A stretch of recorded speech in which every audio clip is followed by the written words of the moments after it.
Dalam Kejadian 4 ayat yang ke-6, dalam kisah Kain dan Habel, firman Tuhan kepada Kain, "Mengapa hatimu panas dan mukamu muram? Apakah mukamu tidak akan berseri jika engkau berbuat baik?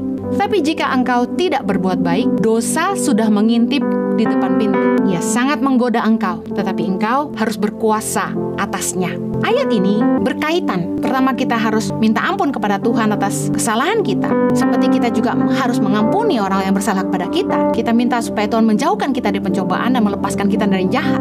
Tuhan tidak mungkin menjauhkan kita dari pencobaan atau melepaskan kita dari jahat kalau kita sendiri tidak mengampuni kesalahan orang. Dalam kisah Kain dan Habel, karena Habel persembahannya berkenan kepada Tuhan, Kain iri hati, hatinya panas dan mukanya muram. Tuhan menegur Kain dan mengingatkan dia bahwa dia harus berbuat baik karena dosa sudah mengintip. Artinya apa? Amarah, dendam, kebencian, kepahitan adalah celah bagi iblis untuk masuk dalam hidup kita. Celah bagi iblis untuk menguasai kita, membawa kita kepada pencobaan. Kalau kita ingin dilepaskan dari yang jahat, kita harus belajar mengalahkan kejahatan dengan kebaikan. Yesus mengajarkan kita supaya kita belajar mengampuni orang lain sebagaimana kita juga ingin diampuni oleh Bapa di sorga. Dalam Lukas 6 ayat 27, Yesus berkata begini, "Tapi kepada kamu yang mendengarkan aku berkata, kasihilah musuhmu, berbuatlah baik kepada orang yang membenci kamu, mintalah berkat bagi orang yang mengutuk kamu, berdoalah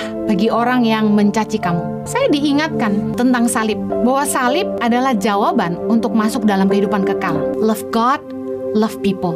Kita harus bisa belajar mengasihi Tuhan dan juga mengasihi sesama seperti diri kita sendiri untuk kita bisa beroleh masuk dalam kehidupan kekal. Mengampuni merupakan ujian akhir yang Yesus hadapi di atas salib. Yesus menutup akhir hidupnya di bumi sebagai manusia dengan melepaskan pengampunan kepada orang-orang yang menganiaya dia. Yesus berkata, "Bapa, ampunilah mereka karena mereka tidak tahu apa yang mereka perbuat." Dalam hal ini, saya yakin satu-satunya hal yang bisa menghancurkan hidup kita adalah kebencian, kepahitan di dalam hati kita.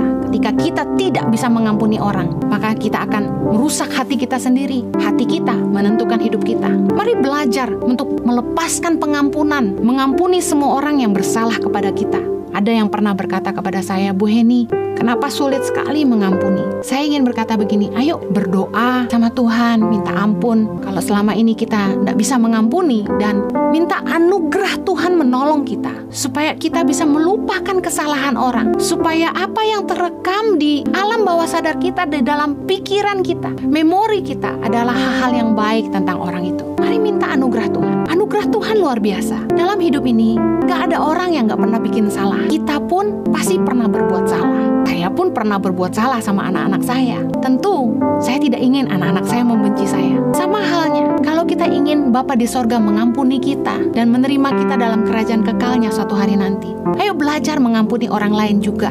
Karena di dalam doa Bapa kami ini diakhiri dengan, kalau kita gak bisa mengampuni kesalahan orang, Bapa di sorga juga tidak akan bisa mengampuni kesalahan kita. Kenapa hidup kita nggak diberkati? Kenapa kayaknya doa kita nggak dijawab? Mungkin masih ada sesuatu yang belum kita bereskan. Mari ampuni. Mari berdoa buat orang-orang yang telah menyakiti kita, seperti doa Yesus di atas kayu salib. Ampunilah mereka, karena mereka tidak tahu apa yang mereka perbuat.